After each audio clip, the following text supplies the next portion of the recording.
Welcome to Faith Space Ottawa, a space for all of us to grow closer to Allah subhanahu wa ta'ala together at our own pace. Come as you are to faith as it is. الصلاة والسلام على الرسول المصطفى. السلام عليكم ورحمة الله وبركاته. بسم الله الرحمن الرحيم والصلاة والسلام على سيدنا محمد وعلى آله وصحبه أجمعين. We start by praising Allah subhanahu wa ta'ala and thanking Him for His many blessings upon us. We ask Allah subhanahu wa ta'ala to enable this gathering to be in our scale of good deeds.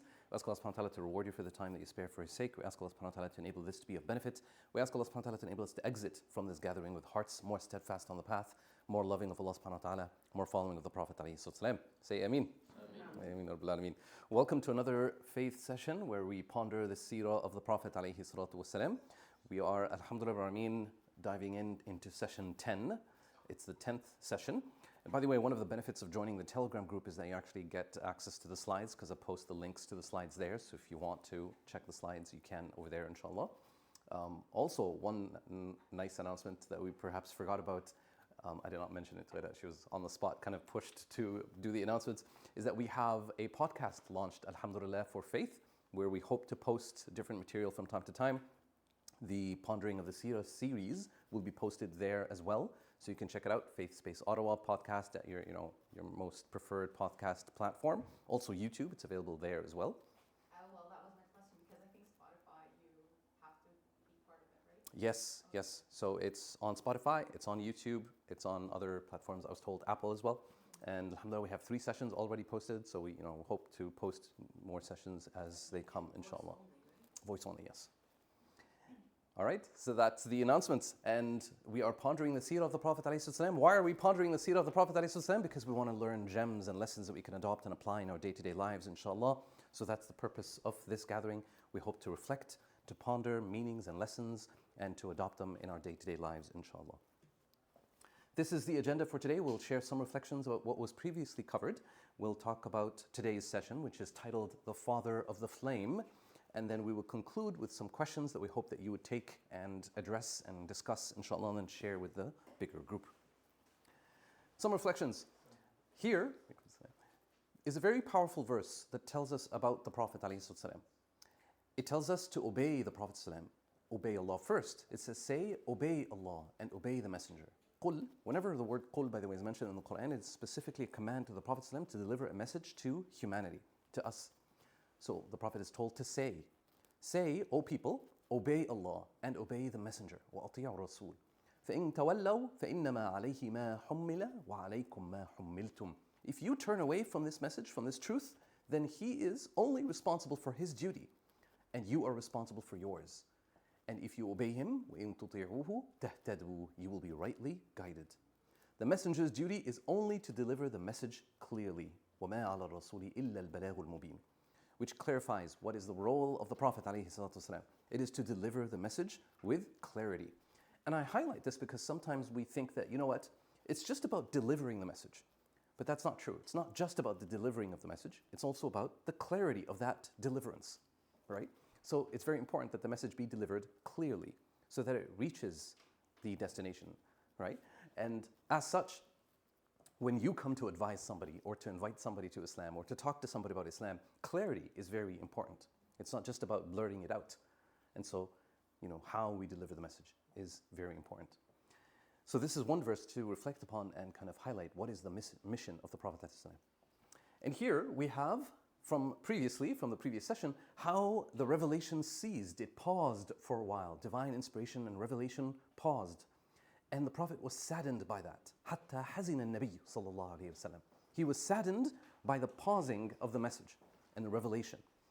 And we should ask ourselves, do we feel that way when we pause or when we take a bit of a distance from the Quran? Or is it like we're nonchalant about it, right? Is the Quran app the least used app on our phone?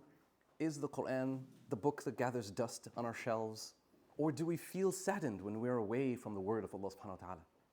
And we're reminded, a very interesting reminder of Ayman, radiallahu anha. When the Prophet passed away, she cried profusely, the narration said. So Umar ibn Khattab and Abu Bakr as-Siddiq went to console her. and tell her, the Prophet ﷺ, he's in Al-Jannah, he's our messenger, don't be upset, don't be saddened, we will be reunited with him in Al-Jannah. So she said, I'm not crying about that. I'm crying because revelation now ceased. There will be no more Quran anymore. We won't be receiving any more revelation. That's what she was crying about. And so it's a very interesting narration that highlights the love of the Quran, the love of the message, the love of the revelation.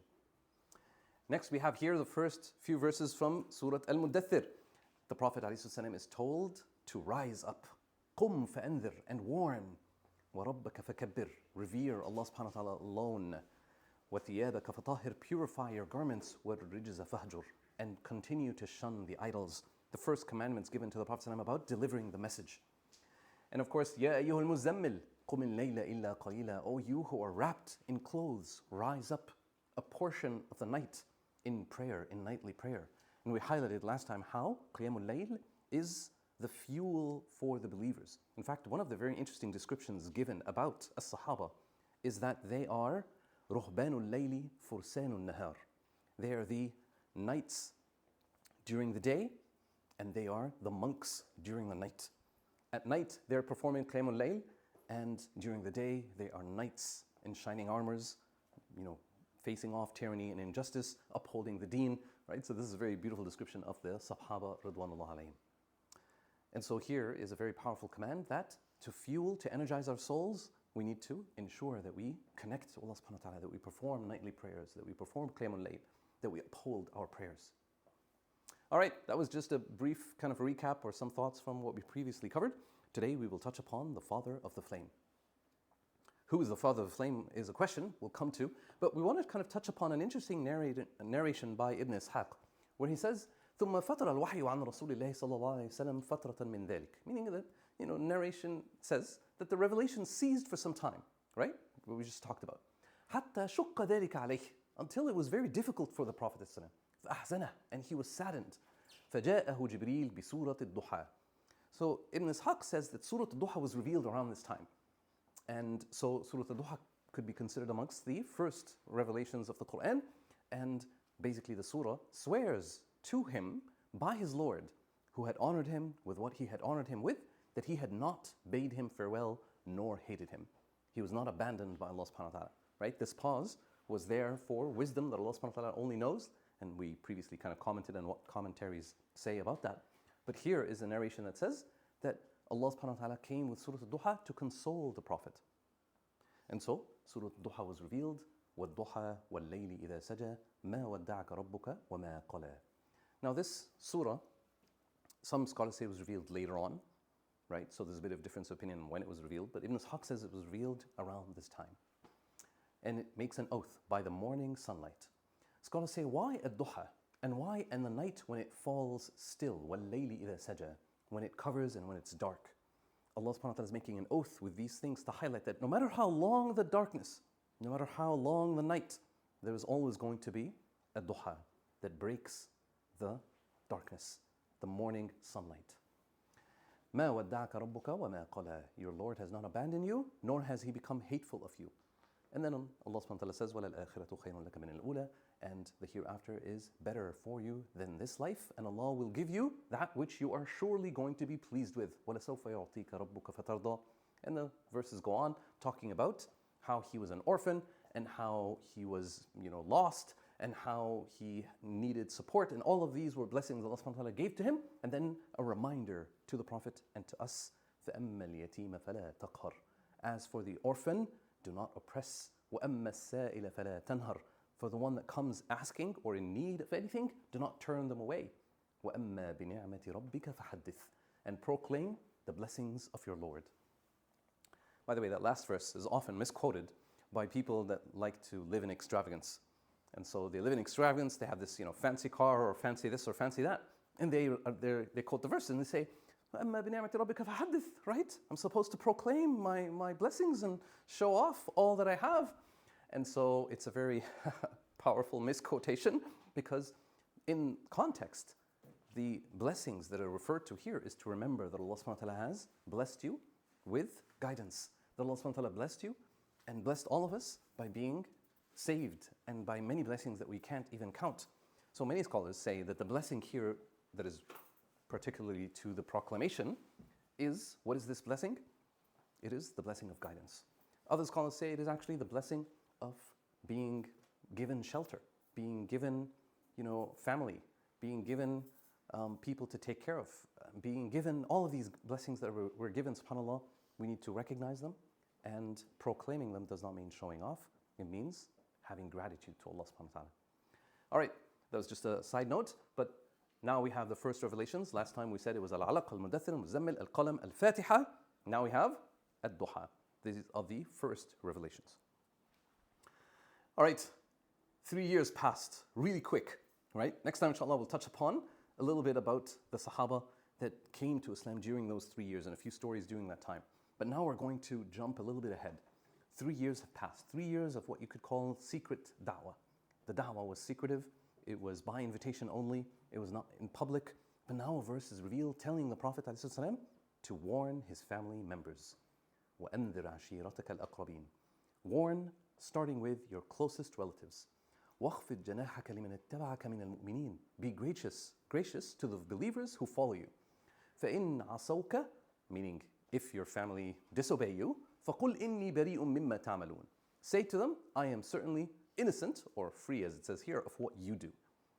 So this is a very powerful set of verses. Now the Prophet has to proclaim the message. He has to invite his family members. So he does just that.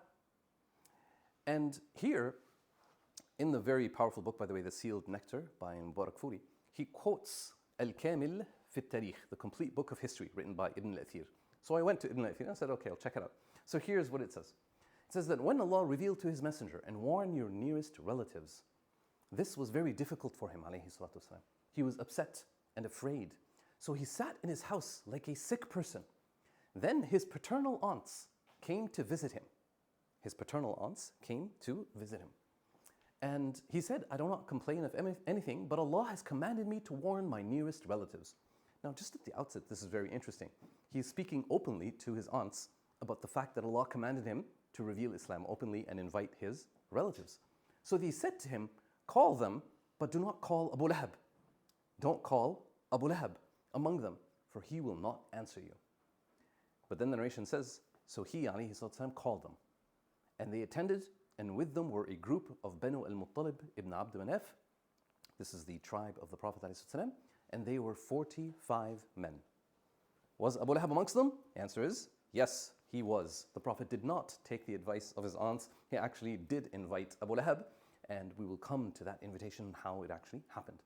So one comment about this is that who are these aunts? Who are these paternal aunts of the Prophet? Now the Prophet had many paternal aunts. He had Atika, Arwa, Umayma.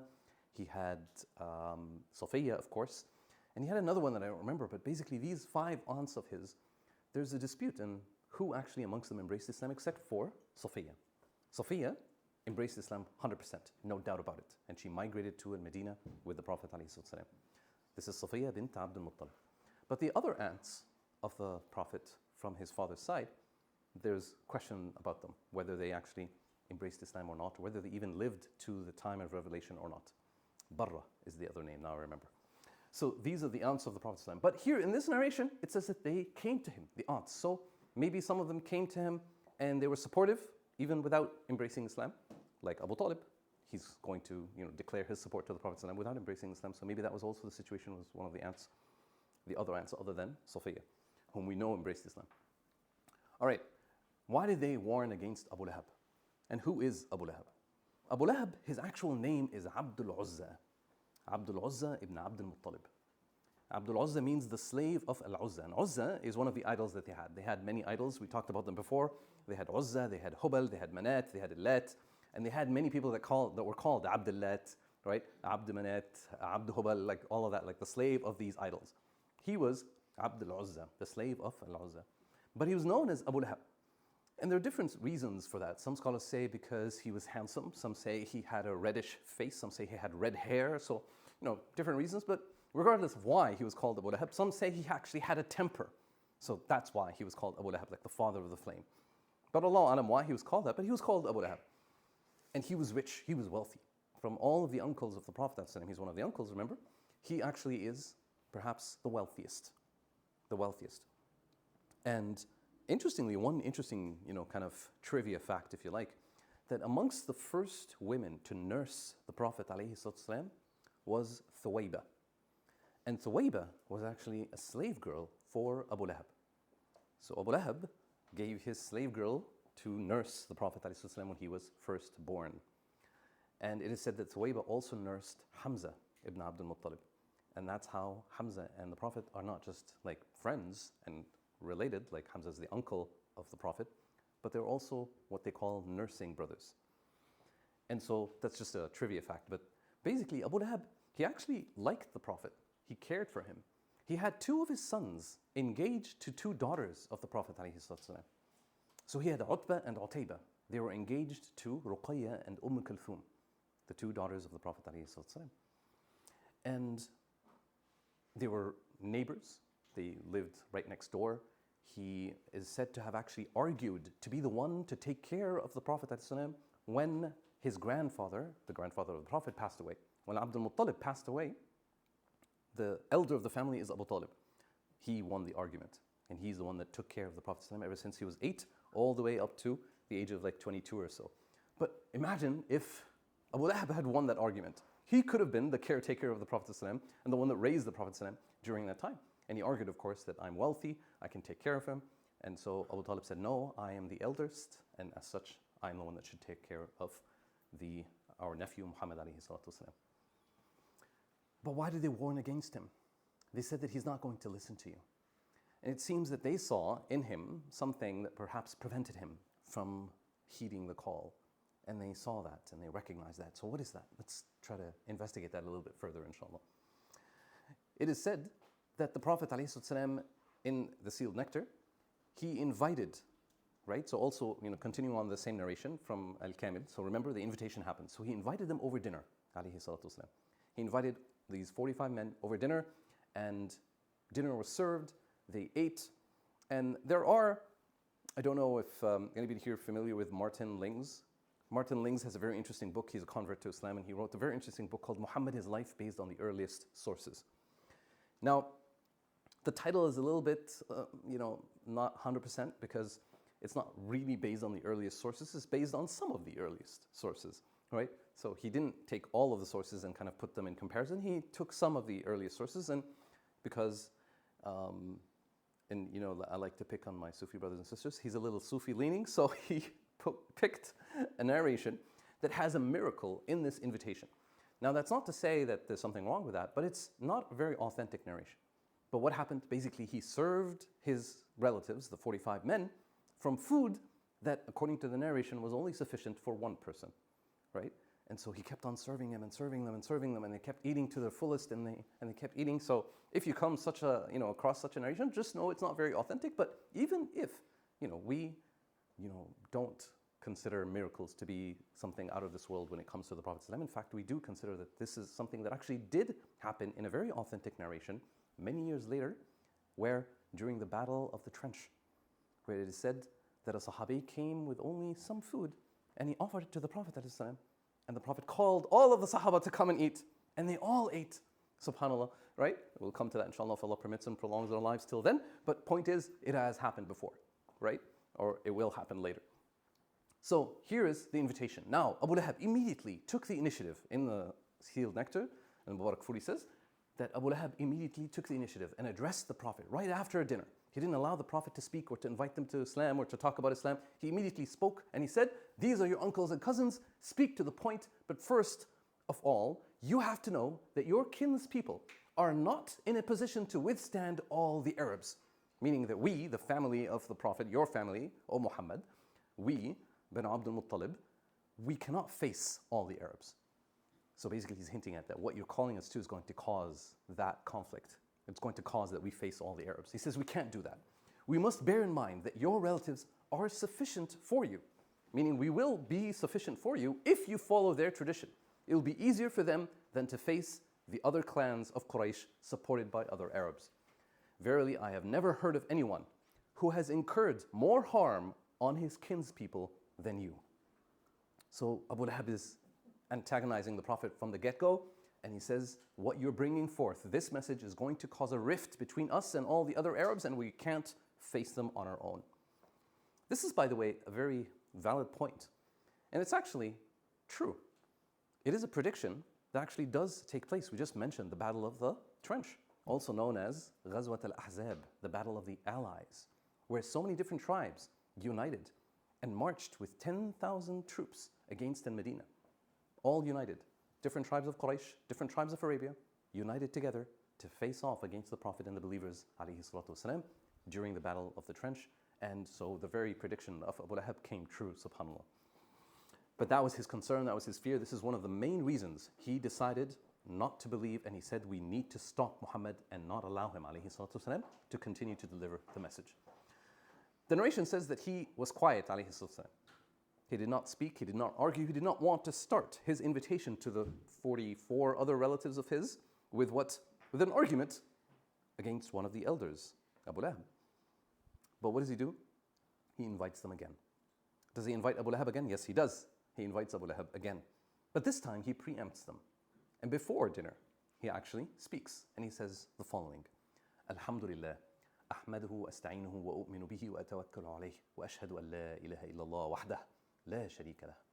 So he starts with praising Allah subhanahu wa ta'ala, saying and declaring that he praises Allah, seeks help from Allah, believes in Allah, and puts his trust in Allah. And then he says, I bear witness that there is no God but Allah alone without partner. And then he says, إِنَّ الرَّائِدَ لَا يَكْذِبُ أَهْلَهُ. He says, when the scout is sent to kind of, watch the lay of the land and come back with news, he cannot lie to his people. By Allah, there is no God but Him. I am the messenger of Allah. Wallahi alladhi la ilaha illahu, inni rasulullahi ilaykum. To you, khassa, specifically, particularly to you. Wa ila nasi amma, and to the people in general. Wallahi, la tamutunna kama tanamun. You will die just as you sleep. Wa la tub'athunna kama tastayqidun. You will be resurrected just as you wake up. Wa la tuhasabunna bima ta'malun. You will be held to account for that which you do. وَإِنَّهَا الْجَنَّةُ أَبَدًا وَالنَّارُ أَبَدًا. It's either Jannah forever or hellfire forever. This is perhaps the first speech ever given by the Prophet ﷺ, and you can see it's not a very long speech, but it's one that he gave to his family members, inviting them to Allah subhanahu wa ta'ala and to Islam, recognizing the many, many key points, or I should say the few key points related to our faith and our belief. There is accountability, there's day of judgment, there's resurrection, there's hellfire, there is Jannah. So, what happens? Abu Talib speaks. He's the elder of the family, and he says, we love to help you. Accept your advice and believe in your words. These are your kinspeople, whom you have gathered, and I am one of them. But I am the fastest to do what you like. You could see the love in the tone of Abu Talib, the one that raised the Prophet ﷺ after all. He says, do what you have been ordered. فَوَاللَّهِ لَا أَزَالُ أَحُوطُكَ وَأَمْنَعُكَ فَامْضِي لِمَا أُمِرْتَ بِهِ. Go forth with what you've been commanded. Right? Do what you've been ordered. Right? Do what you've been ordered. Deliver the message. I shall protect you and defend you. But then he says, but I cannot quit the religion of Abdul Muttalib. غَيْرَ أَنَّ نَفْسِي لَا تُطَاوِعُنِي عَلَى فِرَاقِ دِينِ عَبْدِ الْمُطَّلِبِ. I can't leave the faith and the religion of Abdul Muttalib, my father. But there's something that is very profound in what he said, and that is, he said, we will support you. We'll stand by you. We will protect you. We will be by your side. Right? We, the family. He's speaking on behalf of the family. He is the elder, after all. Now, who does not stay quiet? Abu Lahab. He says, هَذِهِ وَاللَّهِ السَّوْءَةِ. He says, this is a bad thing by Allah. He even makes he swears by Allah. And by the way, to swear by Allah is very interesting because we're talking about believing in Allah. Yeah. Right? And so the Arabs believed in Allah. They just didn't believe in Allah the way we understand Him. And you'll find that all throughout the world, there are people that believe in Allah, but not the way we understand Him. Right? There are those that believe in Allah, but believe in Him in a way that is a little bit racist, don't you think? Others that believe in Allah, but believe in Allah as being insufficient, in need of turning to flesh and then bleeding out to save His own creation. And there's other beliefs, right, related to Allah subhanahu wa ta'ala, the creator, the sustainer of the world. They believed in Allah and they saw Him or perceived Allah as unattainable, unreachable. We need the idols to be our intermediary between us and Allah. And they even said that Allah delegates, right? So He delegates His role and tasks. So there's the idol of fertility, the idol of water, the idol of this, the idol of that. And so that was how they believed Allah. So they would usually not make an oath by Allah. They would make an oath by the idols. وَاللَّاتِ وَالْعُزَّى, right? Hubal or whatever, right? Or, all of these. And his name, remember? His name is Abdul Uzza. So they would make a name or an oath by the idols. But when anybody makes an oath by Allah, they're serious. It is a very serious oath. So here he does this. He says, I swear by Allah, this is a bad thing. You must stop him. خُذُوا عَلَى يَدَيْهِ. Hold his hands, literally. Don't allow him to deliver this message before the others do. Before the others do. So this is a very kind of consistent theme in Abu Lahab and how he perceived things. He did have insight. He understood that believing in Islam and following Islam will lead to a clash of civilizations, if you like. And so he believed in this and he recognized this. And so he wanted to stop it from the get-go and said, don't support him, don't be by his side, hold his hands. And then here is another kind of narration where the Prophet is reported to have said the following. He says, Ya Bani Abdul Muttalib, O sons of Abdul Muttalib, by Allah, I do not know of any young man among the Arabs who has brought his people something better than what I have brought to you. I have brought you the best of this world and the hereafter. And Allah Almighty has commanded me to call you to it. So which of you, he extends his hand, the narration says, which of you will support me on this matter, so that he will be my brother, my executor, and my successor amongst you. Executor here is a loose translation of وَوَصِيَّتِي. And so he does this, but nobody extends their hands. Everybody is quiet, except Ali. Ali, radiallahu anh, only 13 years old at the time. Remember, he embraced Islam at the age of 10. It's been 3 years. He's only 13. He's the youngest there. He says, أَنَا يَا نَبِيَ اللَّهِ أَكُونُ وَزِيرَكَ عَلَيْهِ. I will be your minister. Right? I will be your minister, Ya Rasulullah. So he took me by the neck and said, this is my brother, my executor, and my successor among you. So listen to him and obey him. So Ali radiallahu anh is the one narrating this hadith. It's a very weak hadith. It's only in Ibn al-Kathir's, Al-Kamil fi al-Tarikh. That's the only place you can find it. So it's a weak narration. But let's take it nonetheless, because it is interesting. And then people started to laugh.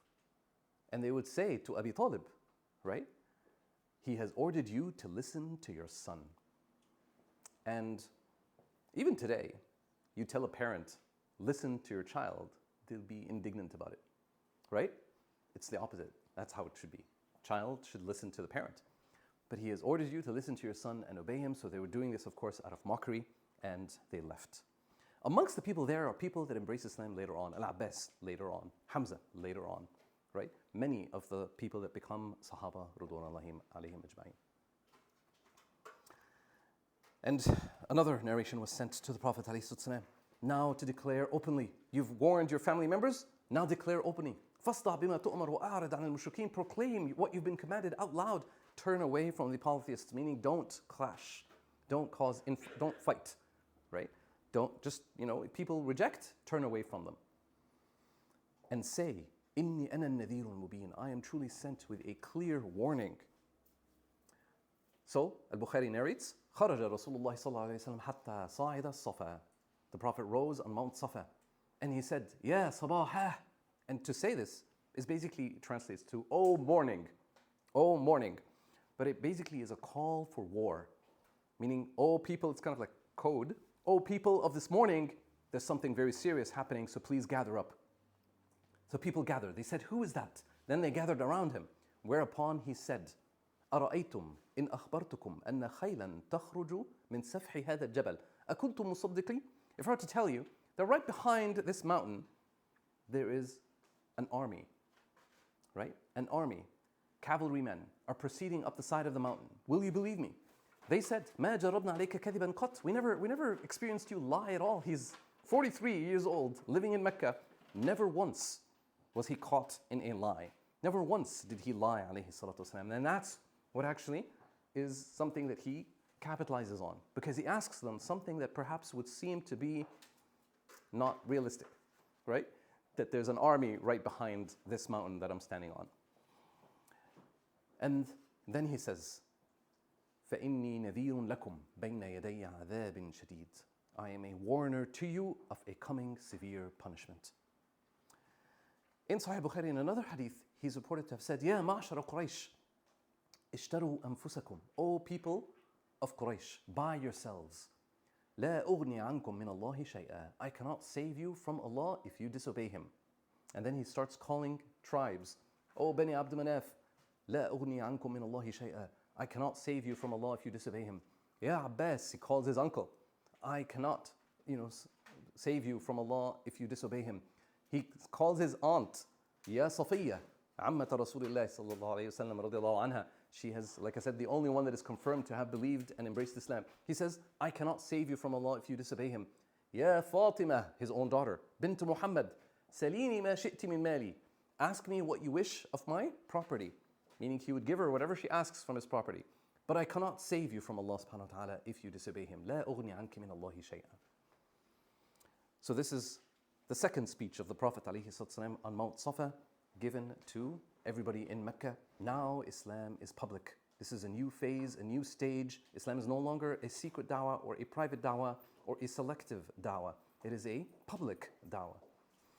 Abu Lahab at that point in time says, تَبًّا لَكَ مَا جَمَعْتَنَا إِلَّا لِهَذَا. May you perish, he says. You gathered us only for this reason? Then Abu Lahab went away. ثُمَّ قَامَ فَنَزَلَتْ. Verses were revealed. تَبَّتْ يَدَا أَبِي لَهَبٍ وَتَبْ. Meaning, may the hands of Abu Lahab be perished and may he perish. Surah Al-Lahab, also called Surah Al-Masad, was revealed. تَبَّتْ يَدَا أَبِي لَهَبٍ وَتَبْ مَا أَغْنَى عَنْهُ مَالُهُ وَمَا كَسَبْ سَيَصْلَى نَارًا ذَاتَ لَهَبٍ وَامْرَأَتُهُ حَمَّالَةَ الْحَطَبِ فِي جِيدِهَا حَبْلٌ مِّن مَّسَدٍ. May the hands of Abu Lahab perish and he himself. Neither his wealth nor worldly gains will benefit him. He will burn in a flaming fire. And so will his wife, the carrier of thorny kindling. Kindling could be translated to wood. Around her neck will be a rope of palm fiber. This is perhaps the first declaration, announcement that somebody will be going to hellfire, right? It comes even before any glad tidings of people going to Jannah, right? Later on, there are many glad tidings. The Ashra Mubashareen, for example, the 10 that are given the glad tidings of Jannah. But this came before that there will be 2 people that will be thrown into hellfire, Abu Lahab being one of them. Now, there are different reasons why scholars say that Abu Lahab and his wife were chosen to be amongst those that will be doomed or destined to hellfire. And they say, they quote this narration in Tafsir al-Qurtubi, he highlights a few reasons. And this is one of them, a very interesting conversation that is said to have happened between the Prophet ﷺ and Abu Lahab. Abu Lahab comes to the Prophet ﷺ at one point in time and he says, مَاذَا أُعْطِيَ إِنْ آمَنْتُ بِكَ يَا Muhammad? Meaning, what will I be given if I believe in you, O Muhammad? What's in it for me? Very valid question, by the way. We always ask that question when we come to go to school. What's in it for me? What's the schedule like? What's the reputation of the school? What's the degree like? What's the prospects of the degree? What's the profession? What's the career? What's the salary like? What are the benefits, etc., etc. Right? When you come to take a job, is the job good? Environment, is it good? Is it going to allow me to have some time to have a life? Am I going to be able to interact in a positive way with my peers? Am I going to be able to have some career advancement? Am I going to have a good salary? Am I going to this? Am I going to that? Even when it comes to relationships, what is in it for me? Is it going to be somebody that's pious, somebody that's righteous, that will treat me with piety and God consciousness and be caring for our children, somebody that will be pleasing and not annoying, right? All of these are questions. Again, what is in it for me is a very valid question. But that was not his question. That was not his question. And that's why the Prophet responded to him, ﷺ, and said to him, كَمَا يُعْطِيَ الْمُسْلِمُونَ. You'll be given what everybody else is given, what all the other believers are given. And then he asks, مَا لِي عَلَيْهِمْ فَضْلٌ. I won't be given advantage over them? Right? Why does he think he needs advantage? Because he's wealthier, right? He's powerful. And the Prophet asks him, he says, وَأَيُّ شَيْءٍ تَبْغِي. What is it that you seek? And that's when he realized he won't be getting anything special. So he said, تَبًّا لِهَذَا مِن دِينٍ. May this religion perish, or this deen perish. أَنْ أَكُونَ أَنَا وَهَؤُلَاءِ سَوَاء. Me be equal to those, the slaves, the poor, the weak, the young, the inexperienced. Me, the wealthy one. And this shows us the second reason why Abu Lahab rejected the faith. His arrogance. His arrogance. Arrogance is a very horrible disease that the Prophet warns us against. He says, لا يدخل الجنة من كان في قلبه مثقال ذرة من كبر. Nobody will enter Jannah if they have just a little weight, a little bit of arrogance in their heart. And a man said, Ya Rasulullah, sometimes a man likes to dress nicely and have nice shoes. The Prophet said, إن الله جميل يحب الجمال. Allah subhanahu wa ta'ala is beautiful and loves beauty. ولكن الكبر بطر الحق وغمط الناس. Arrogance is to set aside the truth, ignore the truth, sever the truth, and consider people inferior to you. So it's a very horrible disease that we should be very mindful of. One of the diseases of the heart that subhanAllah creeps in, and sometimes it creeps in to even the practicing folk, right? The shaitan will come and say, MashaAllah, MashaAllah, look at your hijab, it's the most perfect hijab ever, right? Or MashaAllah, MashaAllah, look at your beard, it's the best beard ever, right? Or your recitation, what a wonderful recitation, MashaAllah, MashaAllah. Do you guys know the joke of the man that was praying in the masjid and then people started praising him? Yes, I may have said it before. I love that joke. Anyway, I won't say it again.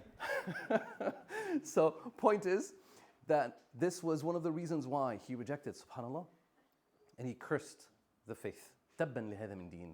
What a cursed faith that makes us, all equal. Equality was something that he couldn't swallow. And then the narration says, فَأَنزَلَ اللَّهُ تَعَالَى فِيهِ تَبَّتْ يَدَا أَبِي لَهَبٍ وَتَبٍ. Allah subhanahu wa ta'ala revealed تَبَّتْ يَدَا أَبِي لَهَبٍ وَتَبٍ.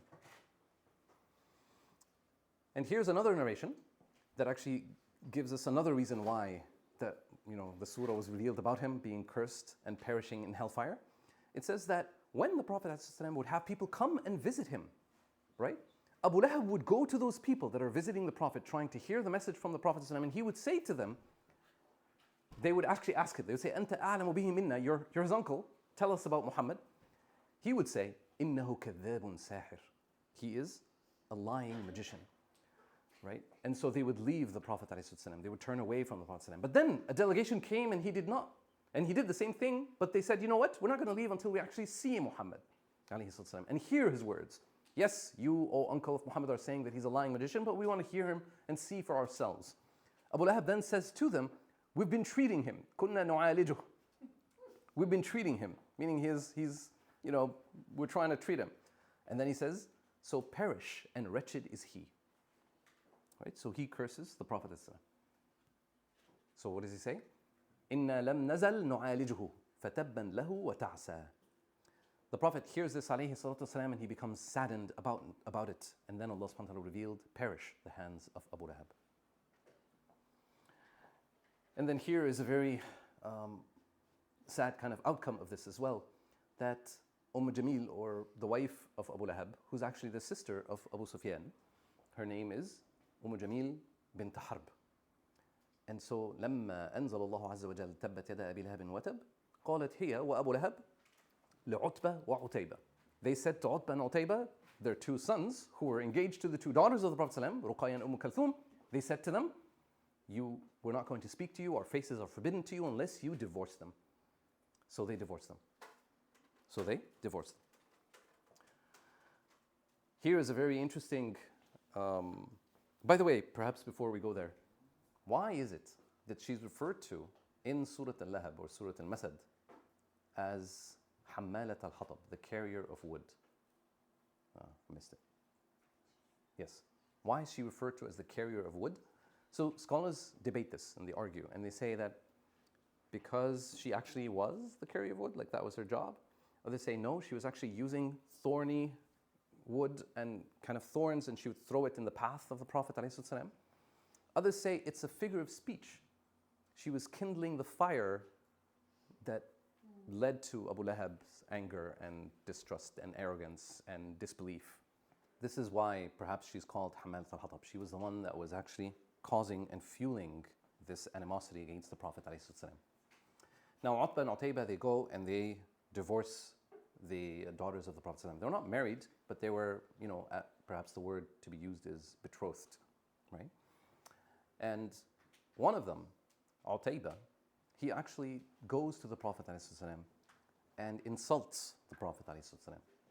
And that's where we have this hadith narrated in Al-Hakim and Al-Bayhaqi, and it's considered to be Hasan hadith and mediocre in its authenticity, where the Prophet made dua against Utayba. And he said, Allahumma sallit alayhi kalban min kilabik. فَقَتَلَهُ الْأَسَدْ. Narration says, the lion killed Utayba. So here's the story. They had lions, yeah. So Utbah, he actually divorced he said, أطلقها على أن تزوجوني. I'll divorce, the daughter of the Prophet, I think it was Ruqayya, but you have to let me marry Ibnat Aban ibn Sa'id, like the daughter of Aban ibn Sa'id, right? And Utayba, on the other hand, طلقها وأتى رسول الله عليه الصلاة والسلام. And that's all it says. He divorced her and came to the Prophet عليه الصلاة والسلام. Right? He divorced her and came to the Prophet. There are other narrations that tell us that he was very, very insulting. So he didn't just divorce the daughter of the Prophet, Kulthum, he was also insulting of the Prophet and the Prophet's family. And then he wanted to go to Syria, and so the Prophet said the dua, Allahumma sallit alayhi kalban min kilabik. And the narration says, فَنَزَلُوا حُورَان. They went to an area called Huran, and the lion attacked them. And the lion ran to Utayba from among his companions and killed only Utayba. This should be it. But basically this is an interesting narration that is considered to be authentic by scholars of Seerah. لما نزلت تبت يدا أبي لهب وتب. This is the last narration for the day.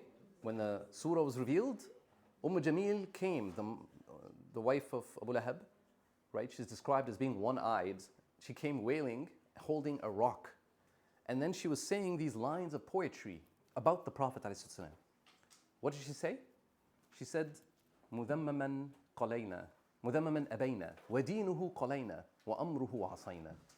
So she called Muhammad مُذَمَّم, which means worthy of insult, right? The one worthy of insult or insult worthy, we've abandoned, we've diminished his religion, and we have disobeyed his command.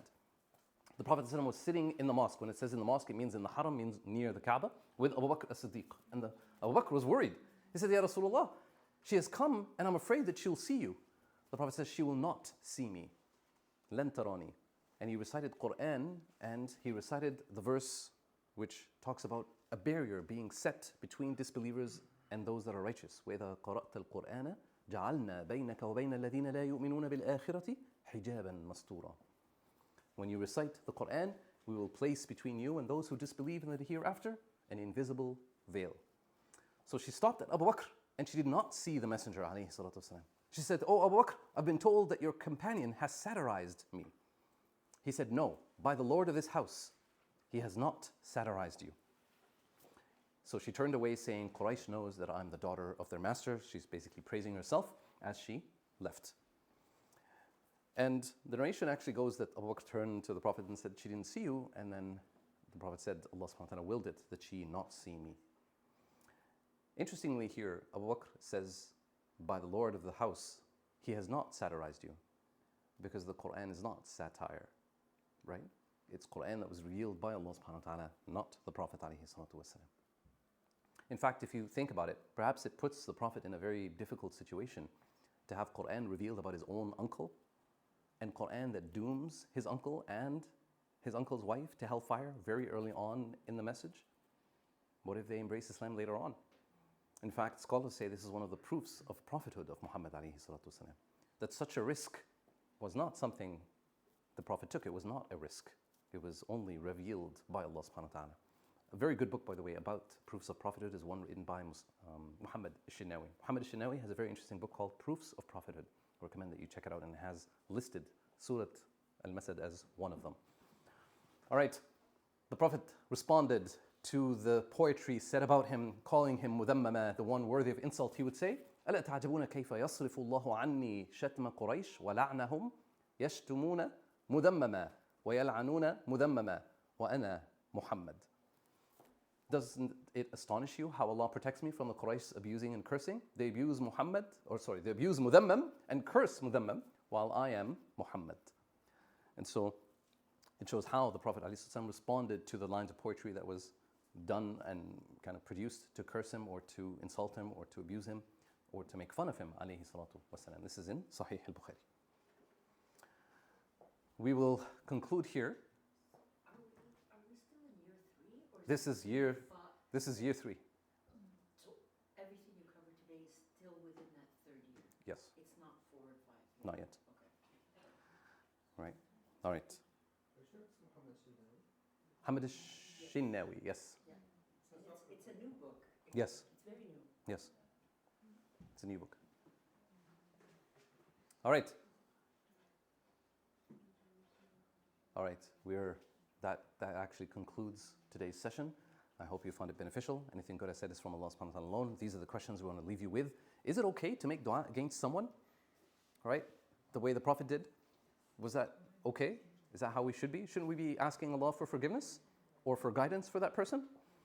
And the age-old question, how is this relevant to us? We'll leave you with that, inshallah. Rabbil Alameen. Jazakumullah khairan. Barakallahu feekum. Assalamu alaikum wa rahmatullahi wa barakatuh.